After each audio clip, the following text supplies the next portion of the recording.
The next important thing to do is to make assumptions for all your operating expenses. So let's quickly add some values here. So we've got 7,800, for example, here, 1,560 here, 2,000, 2,017 for our insurance. Broadband is going to be, let's say, about 89 bucks a month. Miscellaneous, let's allow 700 bucks. Not 89 a month, but yeah, it's going to be about 89 bucks.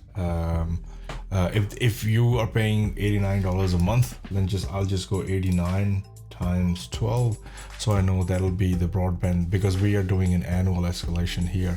All the annual expenses that we are putting in here, so whatever number you put in here, it'll be annually. So you can put those numbers here, and it will start escalating it as you go forward. So if it's 7,800, I would go equal 7,800. That's for the whole year anyway, so we'll just leave it as that.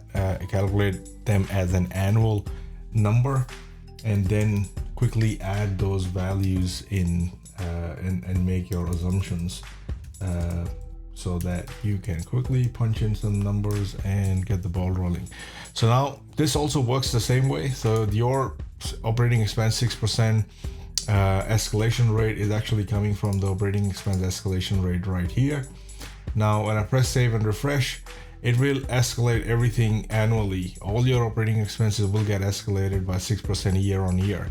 But if you put in a value manually, that will override the 6% for that year.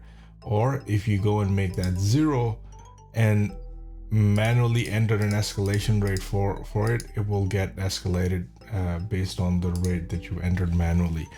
So there is a manual override available for you to play around with.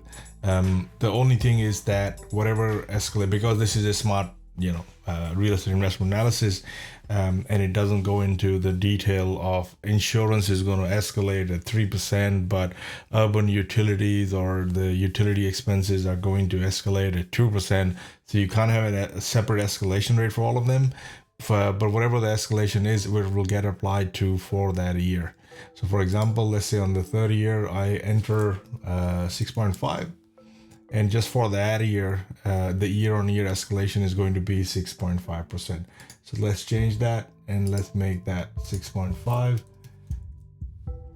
And there we go. So that is this is your second last input that you need here. The only other input that you need is capital improvements and loan payoff balance and so on, which we will discuss in the next video.